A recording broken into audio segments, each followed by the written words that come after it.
Well, good evening, ladies. This is Gloria Ward, and I'm the founder of the I'm Loving Me project. And tonight we are going to talk about a serious topic that has been kind of sort of labeled taboo. But what we know here is that we love to bring you um, topics and information that you need to really be self aware.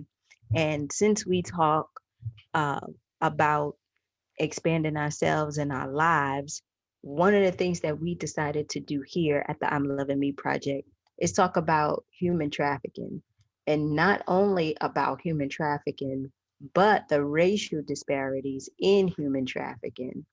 So we have brought on Miss Angelica Brooks. How are you, ma'am? I'm good. How are you? And she is going to educate us and help us understand some of the racial disparities with human trafficking, and also just give us an overview of what it is and what we can look out for. So thank you so much for being here. And just let everybody know who you are and what you do.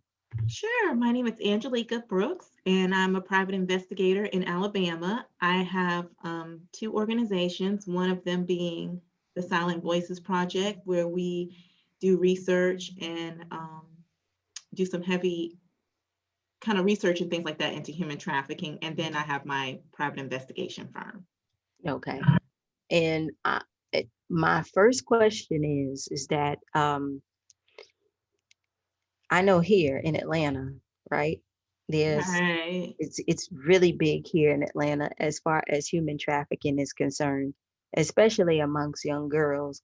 And especially right now, a lot of these people who are doing these things are like doing it in broad daylight, where they Yeah. are snatching women. You have to worry about going to the mall, all this stuff. Was this something that has been going on for a very long time that we ignored? Or is it, something going on that we don't know about? Like, how has this evolved so much where now we have to be, very careful about even going to the mall?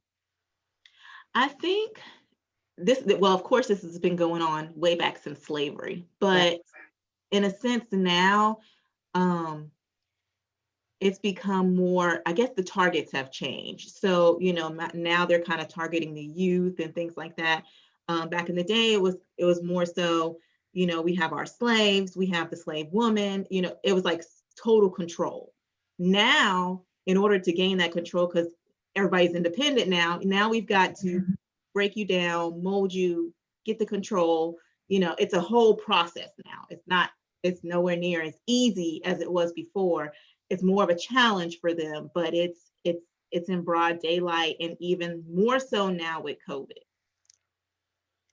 And explain, I don't see that's the thing that is confusing to me is that, you are snatching up these young girls. I read a news report a long time ago, which you probably already know about, that a guy snatched up a young lady. He drugged her, put her in a hotel. She wakes up. She's in this hotel. She doesn't know what's going on. She sees another girl crying next to her. They rape her, they abuse her, they do all this stuff to her, right? She was missing for 2 or 3 days.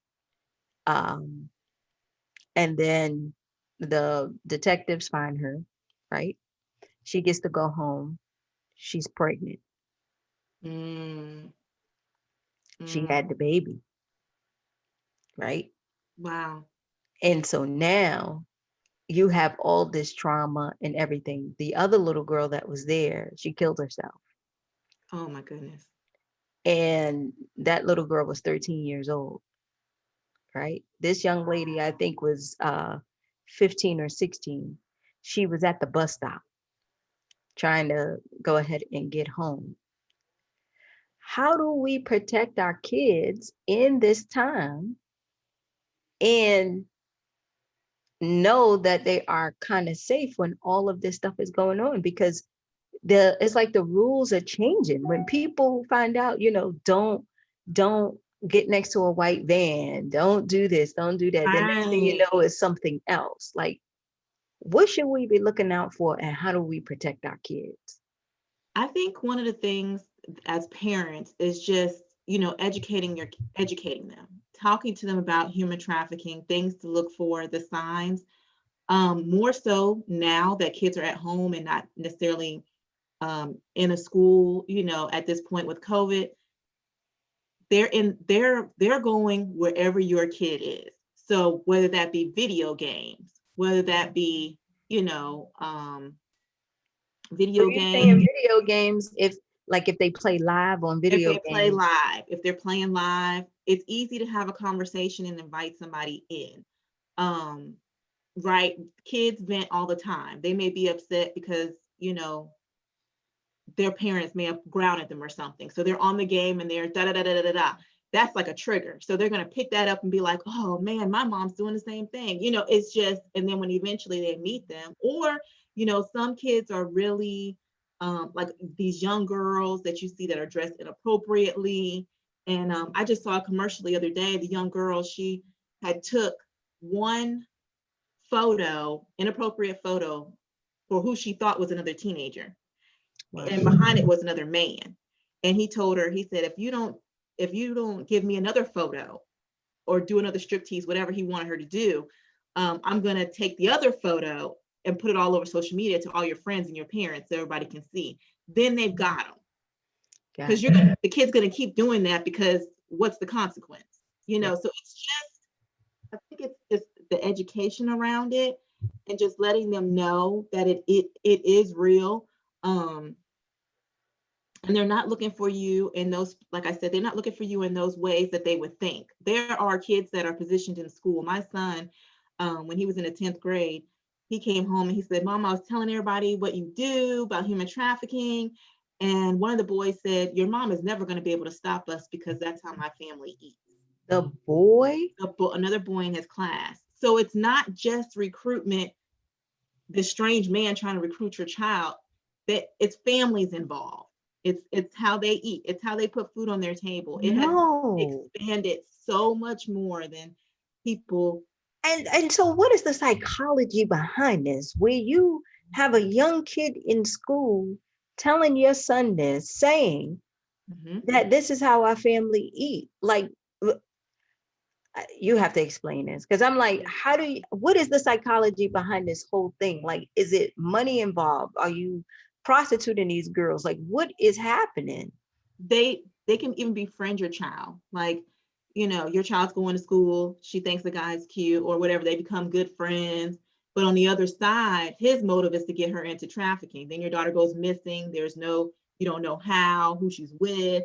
She might just skip school for the day with this boy, and then that's it.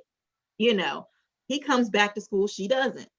um it's just the process. It's how they groom. And so not only are kids being groomed for the purpose of recruiting, they're being groomed, for the process of them being able to take your kid. And then there's children and families being groomed on how to market, how to go out there and get these girls. So it's completely, it will blow your mind That at, does. at their techniques. That is terrible. And they take these young men and women and they do what with them? They are, is it like the Harvey Weinstein thing where you are set off with these older men? Are you uh doing prostitution? Is it, or That is is a it a lot of it. variety of things?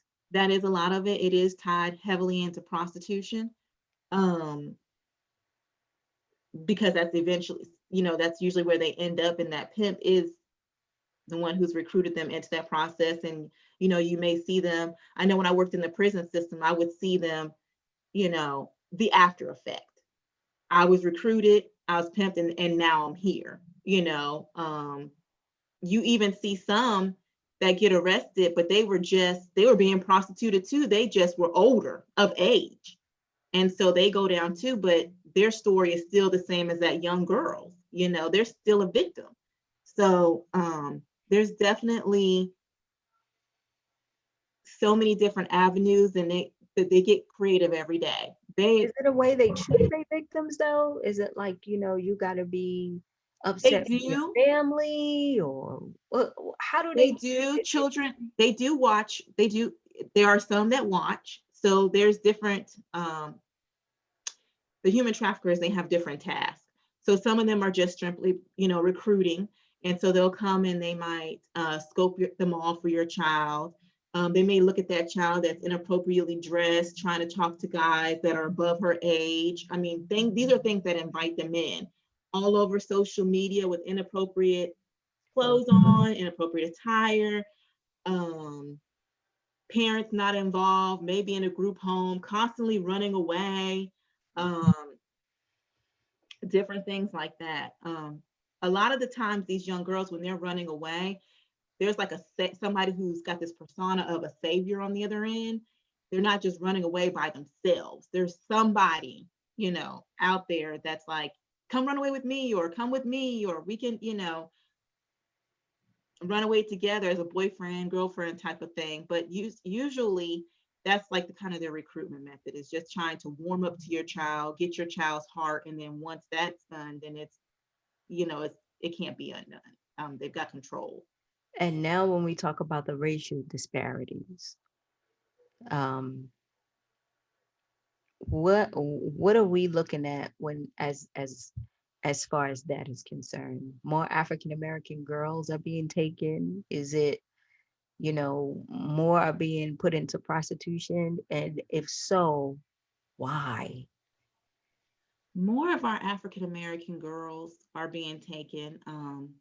There are some trends that you kind of see in more so in our atmosphere, in our culture, because when you look at the music videos, when you look at the way that us women are portrayed, and then you go into some of these urban communities, or less wealthy communities, and you see the way these kids think that this is the way I got to look to get this type of attention.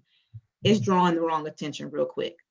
um, Parents may be working double jobs and just may not be home to see every single thing their child is doing. I mean, different things like that make the child more of a target, um, than the child realizes. They think their goal is just be popular, just be the next best thing. But in reality, they're really hurting themselves in our culture. And I mean, we have more single parent homes.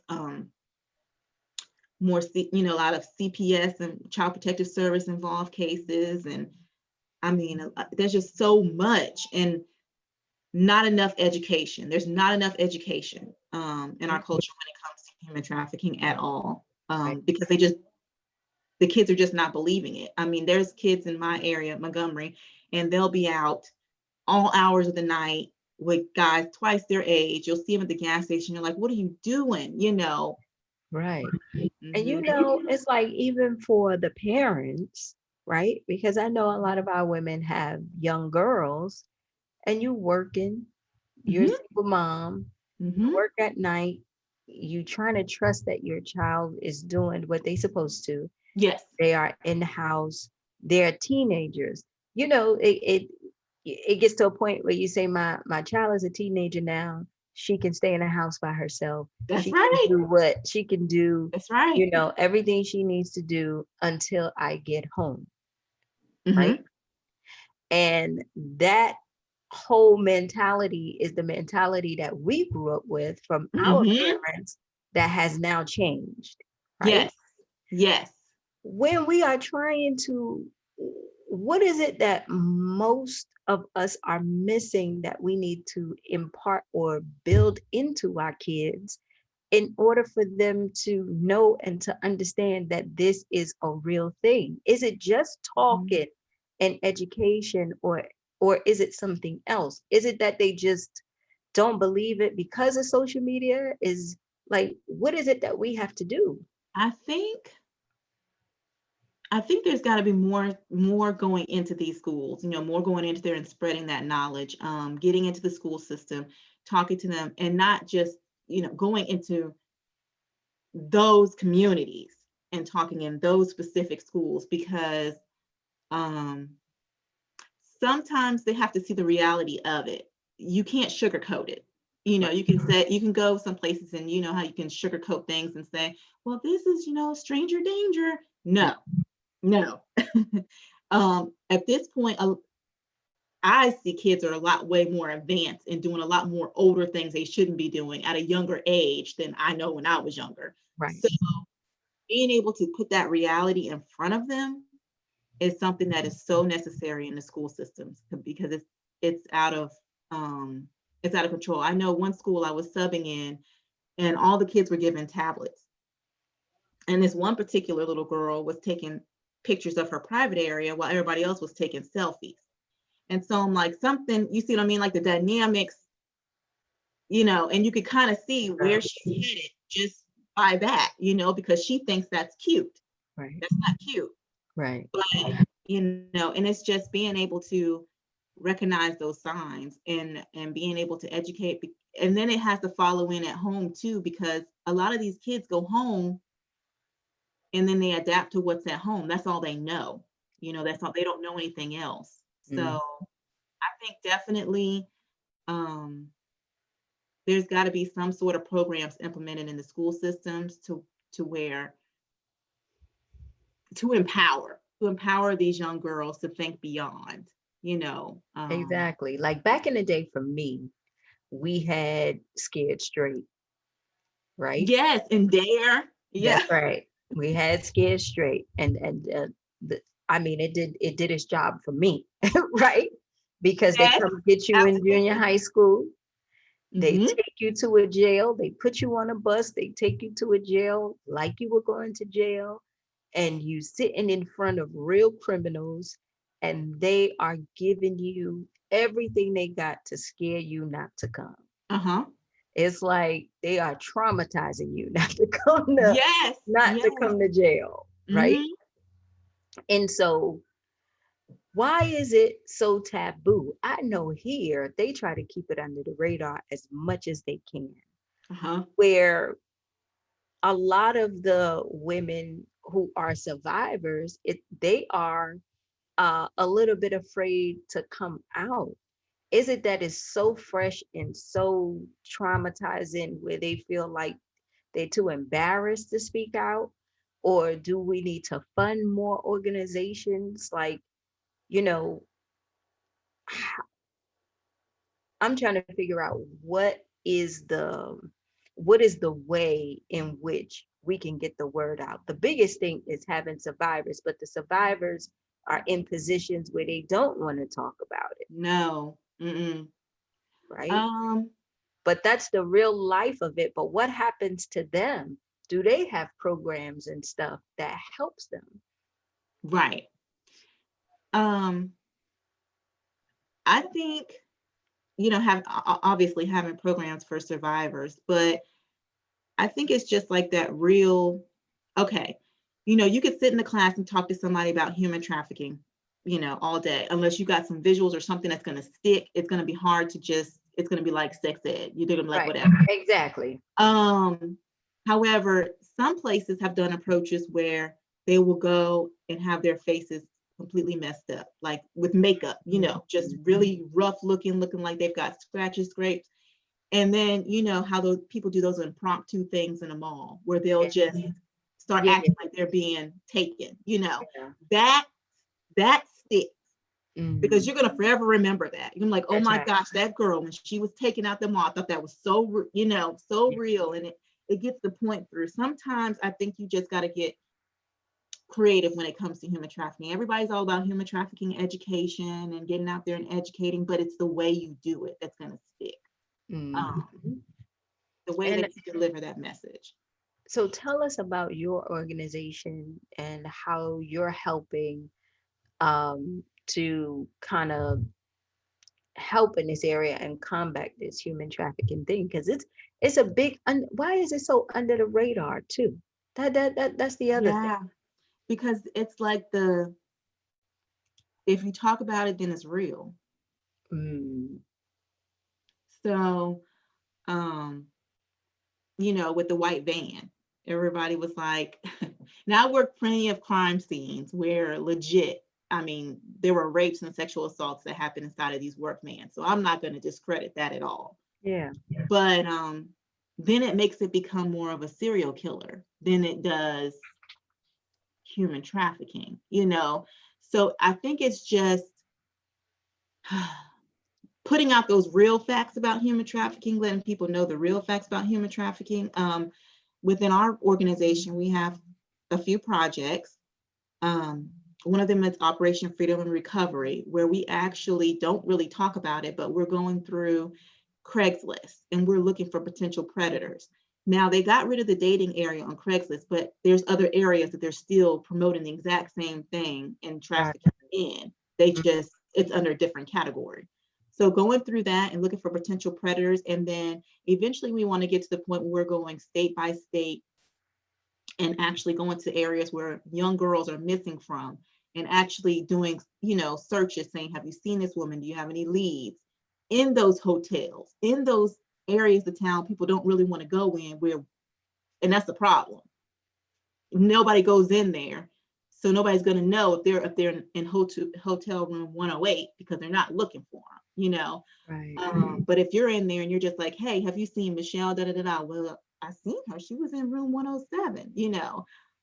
You don't know. And so different things like that is where we hope to expand to with Operation Freedom and Recovery, because you got to get out on the ground floor besides just doing the research in order to help, because law enforcement can only do so much. They can only do so much. They're bogged down. They have different tasks. They're on the streets. They're solving all these other crimes. They don't have the time to dedicate all day, every day to human trafficking. It's just not going to happen. That's a sad thing to me. Mhm. That's a sad thing to me. That sounds like, with everything that we got going on in the list, Mhm. human trafficking is probably number 18. Mhm. So we know it's wrong, but you know, um, we have to worry about things that are going on now in the world, but we're hoping that these young ladies will be educated enough to be aware so that Mhm. it doesn't happen, to cut things down.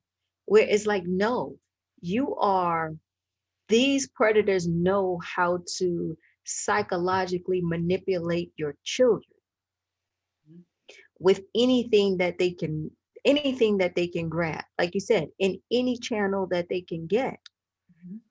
because obviously there's big money in this, right? Yes. Right. Which is why also you have to be careful of some of these organizations. There's a lot of them out there, but not all of them are legit. Um, you've got plenty of homes. There's plenty of homes everywhere, drop-in centers for victims, but a lot of these people won't go on that ground floor. If you're gonna arrest, I mean, and that doesn't mean putting yourself in harm's way or danger, but I mean, there's just gotta be some ground forces. There's gotta be some movement. And that's what we want to do with Operation Freedom, is to go to areas and say, okay, we're coming to Chicago on December 4th. Who wants to volunteer in Chicago? I mean, you'll get a ton of volunteers. People Right. will, but it's just, um, yes, there's homes, yes, there's education, but the method isn't working to me. Some of it is, but it's just not. There's got to be some unique spin to put on this to help, get some of these victims, because there's homes, but they're not full, Yeah. because there's so there. I mean, there's so many. I mean, if you look at the amount of homes and spaces that are available to these victims to the actual number of people that are missing, they're Yeah. not just missing, or they're not serial killer walked off with them. Not all these girls, not Yeah. all these little boys. There's got to be some organization out there trying to, get on the ground force and trying to look for ways to get these people out of these situations, because a lot of what you're going to see, like I said, it is tied into prostitution. Hmm. So for our moms who are listening or who will listen, um, what are some of the things that they can tell their kids? Or if their kids are listening, what are some of the things that they can be aware of when they are, taking a bus, going to work, coming home from work, riding in the Uber, um, out with their friends? What are some of the things that they need to be aware of to kind of protect themselves? I think one of the tips is to always go in groups. Try not to just go somewhere or to a certain place by yourself, because they see that. Um, I was watching one video one time, and they had staged it so that they were going to kidnap this one girl, but they had all these people, and it looked like just a busy parking lot shopping area, but all of them were in on it except for the girl. So somebody's over here carrying the baby, putting the baby in the car. Somebody's coming out the store with a basket full of groceries. Like, it just made it look normal. So if you don't know what to look for, all this is normal to you. She goes and puts her basket away, but they get in her car, while she's putting her basket away. So it's just being aware of your surroundings. And then also, I'm an advocate for being able to protect yourself. If you don't want to carry a firearm, then at least carry a taser, at least carry some pepper spray, at least have something on you. Um, I think also monitoring your child's social media is a big one, because even on my social media, people I don't know come into my inbox to talk. So I can only imagine what's going on kids. I did one training one time, and she was about 4 or 5 years old, and her mom came in with them. It was two women brought in their kids, and she was like, yeah, she had her cell phone, and then we got the Santa app, and this man came in through the Santa app, and then she has her Xbox, and then somebody was talking to her through her Xbox, and then she's got her laptop, and I'm like, whoa, why does your kid have all this stuff, first off, at like 4 or 5 years old? And then you're noticing somebody's coming into each one, but yet you keep buying all these, Right. these technology things, and she's not putting any security settings or anything on them. So anybody's coming in. So I think that's one of the other things too. And I think for women, I don't care who you are. If you're dating somebody, run a background check or find somebody that can. I cannot say that enough. That's something I learned way back when I was doing crime scene. And it is amazing when you just pull up somebody and you're like, oh my gosh, I almost went on a date with that person, and their rap sheet is like, it's just things that you wouldn't think to do, but when you do it, and there was plenty of calls of where I've gone to the mall or something, and somebody was like, hey, would you like to go out on a date? And then I'm listening on my crime scene radio, and it's like, this guy has been charged in a DV incident with his wife. And it's like, Wow. but not everybody has access to that in the public. So I'm like, just think of how many people get themselves wrapped up in a situation because I don't need to research him. I don't need to look, if he has a job for real. These are things that you should be doing, to protect yourself and to protect your child. And then I think another big one is allowing your kids to go over to other people's house, right? Because No. No. Mm-mm. you are one way and you have your beliefs. Other household might not be that way. They may play it off to you, but you don't know, how they are when you're not around. Right. So just simple things, simple things. Wow. So, how can someone get involved in your organization, and how can we find you, and how can we help in your organization's endeavors in educating and combating this whole big thing of human trafficking? Well, you can, there's several ways you can reach out. You can email me, and then that's at Angelica B, ANGELICAB at TSVRP, which is the Silent Voices Research Project.org. So Angelica B at TSVRP.org. You can also call my number, which is 334-595-9635. And I'm revamping the SVP page, so you can also reach out to my PI page, which is abinvestigate.com. Thank you so much for being You're here. welcome. And thank you for giving us the knowledge and everything that we need. I mean, it is it is really scary. It is a really scary thing. But I think, like you said, with continued education and some kind of action Yes, and sounding the alarm on this thing, that's the biggest thing. Sounding the alarm on this thing is that's right. the biggest thing that we need to start to Hmm. combat this thing. We know it's there, Hmm.